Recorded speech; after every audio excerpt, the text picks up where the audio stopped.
Mesdames et messieurs, ravis de vous retrouver dans ce JDN de ce lundi 7 mars 2016. Tout de suite, les titres. Découverte macabre dans les eaux du fleuve Casamance. Le corps sans vie d'un inconnu a été retrouvé ce lundi matin à hauteur du quartier Goumel. Le pèlerinage annuel de Témentou a vécu. Pendant 2 jours, ce village du département de Goudomp était la capitale du christianisme avec ce rassemblement qui épouse de plus en plus les contours d'un événement sous-régional. L'actualité internationale ainsi que la revue des titres mettront fin à ce journal. C'est tout pour le sommaire. Le développement, c'est dans un instant. Amis du net, bienvenue dans cette édition. Un corps sans vie a été retrouvé par les pêcheurs dans le fleuve à hauteur du quai de pêche de Goumel. Ce drame est survenu ce lundi matin aux environs de 8 heures. La police a ouvert une enquête pour déterminer les circonstances de la mort de cet homme dont l'identité reste inconnue. Plus de détails avec Lamine Djedjou. Une journée macabre à Goumel. Un corps sans vie d'un homme a été retrouvé dans le fleuve par les pêcheurs. Ce drame est survenu ce lundi matin au quai de Goumel. Les pêcheurs ont signalé la présence d'un cadavre dans les eaux aux agences de développement local ID Casamance, qui ont vite alerté les sapeurs-pompiers. Un des témoins revient sur les faits. Arrivé ici ce matin de bonne heure, une fois que je me suis installé, là, c'est l'atelier d'un vieux pêcheur. Bon, ce matin, il m'a annoncé que lorsqu'il était venu ce matin, il a vu des pêcheurs qui l'ont avisé qu'il y a un corps noyé, dont ils l'ont attaché pour ne pas qu'il parte de loin. Là, ils ont jugé juste de l'attacher au niveau de cette pirogue. Juste là, on m'a avisé, j'ai appelé un ASP qui habite pas loin d'ici. C'est ce dernier qui est venu. Ensuite, il a avisé à ses supérieurs pour que les sapeurs-pompiers puissent venir faire les premières démarches. On ne sait pas son origine parce que bon, on n'a pas touché au corps ni s'approché. La tristesse, la désolation sont remarquées sur les visages des habitants de Goumel. Les sapeurs-pompiers, après leur opération, ont vite acheminé le corps à l'hôpital régional de Ziguinchor. Mais l'identité de la victime reste. Le pèlerinage marial de Témentou s'est tenu les 6 et 7 mars 2016. Au pied de Notre-Dame de la Paix, les pèlerins venus de plusieurs diocèses de la sous-région ont partagé un moment de recueillement. Reportage de Isabelle Kali. La région naturelle de la Casamance était ce week-end dans une démarche de foi, de communion et de paix. Les pèlerins sont venus des différents diocèses de Sédhiou, de Ziguinchor, de Kolda, de la Gambie et de la Guinée-Bissau, se sont rassemblés au pied de Notre-Dame de la Paix de Témentou. Pour nous, c'est être artisans de cette paix que nous désirons, cette paix que nous cherchons. Être vraiment déterminé à chercher la paix dans une réconciliation vraie et dans une vie de solidarité et de communion vraie. Pour que Dieu la fraternité entre nos frères musulmans et tout autre, pour que règne la paix au Sénégal et dans le monde, surtout dans les pays où vraiment il y a la guerre, il n'y a pas la paix. Vraiment que l'année de la miséricorde soit bénéfique pour tout le monde. Le pèlerinage interdiocésain de Témentou est toujours une occasion pour les pasteurs de l'Église d'orienter les fidèles vers le thème « Avec Marie, soyons témoins de la tendresse de l'amour de Dieu ». Prendre comme modèle Marie. Marie est une mère qui est tendre, une mère qui est pleine d'amour. Nous devons tout faire avec Marie, en Marie et par Marie. Pour la 28e édition dans le lieu saint de Témentou, plus que dans le passé, a enregistré des milliers de personnes. Avec une présence imposante et massive des jeunes, l'évêque de la Guinée-Bissau a présidé la messe en présence de ses acolytes, les évêques de Ziguinchor. Le secteur de la microfinance, créé depuis 1999 au Sénégal, connaît aujourd'hui un développement fulgurant au point d'attirer beaucoup d'entrepreneurs. Le dossier de la semaine nous permettra de plonger dans le phénomène économique, social et scientifique de ces nouvelles institutions bancaires de proximité avec Léa Suzanne Tchauti. En créant le microcrédit, l'Indien Mohamed Younous était certainement loin d'imaginer que son œuvre allait traverser les limites de l'océan Indien et se propager jusqu'aux rives du fleuve Casamance. L'orientation vers l'entrepreneuriat proposée pour une possible sortie de crise face au développement fulgurant du chômage dans les 4 coins du monde ne peut se faire sans la possibilité d'un financement bancaire.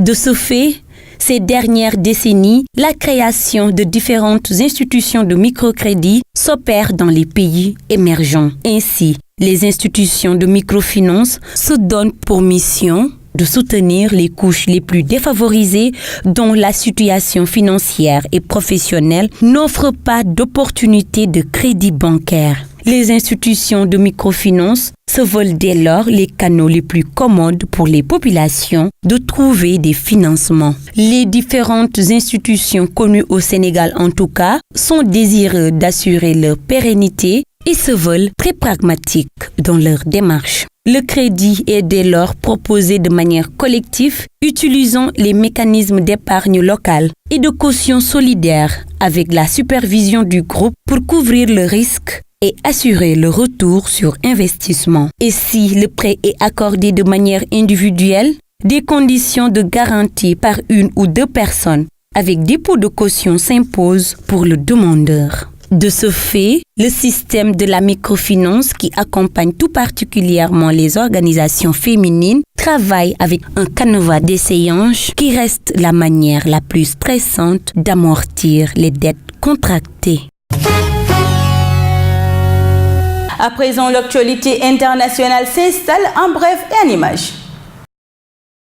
L'Union européenne va-t-elle rouvrir le passage? Les dizaines de milliers de migrants qui sont bloqués en Grèce et veulent poursuivre leur route vers l'ouest et le nord attendent dans l'angoisse la levée des mesures de restriction de circulation. Au moment où se tient à Bruxelles le sommet Union européenne-Turquie, ces réfugiés s'entassent dans des conditions misérables à la frontière avec la Macédoine toujours fermée. Il serait 13 000 au poste frontière grec d'Idoménie. Seule une centaine de migrants ont été acceptés sur le sol macédonien ce dimanche. Les laisser sortir de Grèce est une urgence absolue, selon les mots d'Alexis Tsipras, le Premier ministre grec.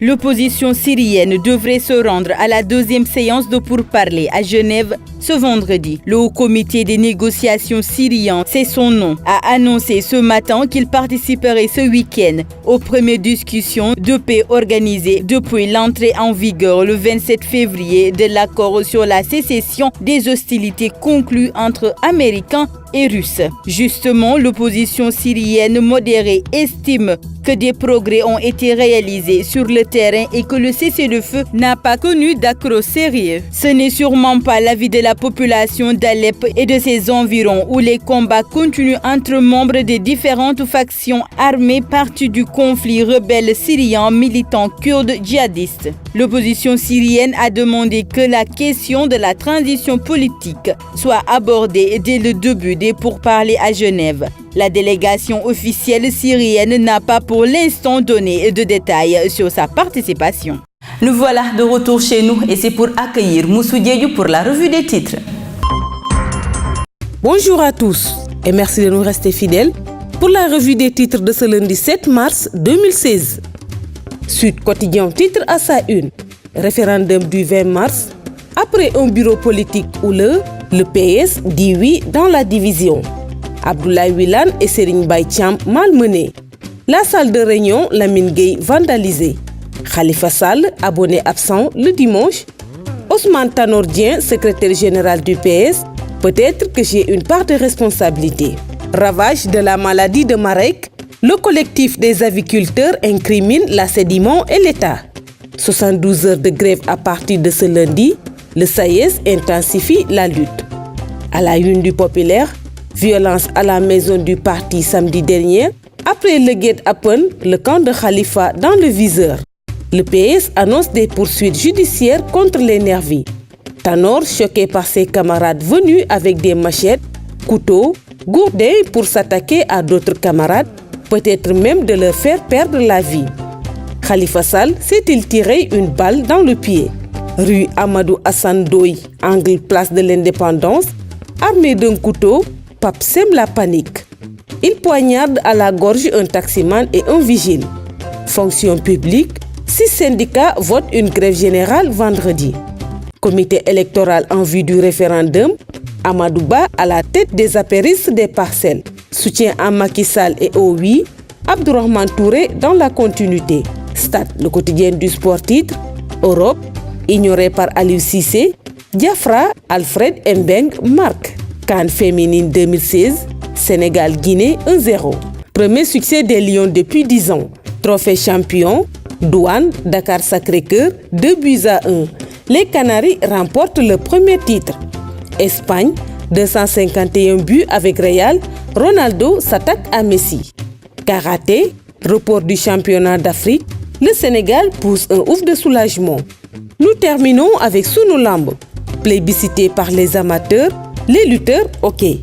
Bombardier sans promoteur. Aziz pas intéressé, GFM traîne les pieds. Un promoteur gambien indésirable. Contre Moussa Ndoye, Malik Niang ou Zarko, la Cruz a reçu une avance d'Aziz.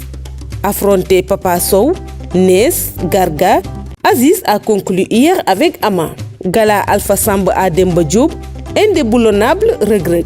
C'est tout pour la revue des titres parvenue à la rédaction du groupe Média du Sud. Merci de nous avoir suivis, chers internautes. Quant à moi, je vous souhaite un excellent début de semaine et je vous donne rendez-vous demain. Au revoir. Moussou Diédhiou, merci à toi. C'est la fin de ce journal. Restez connectés sur www.gms.sn. Merci de nous avoir suivis.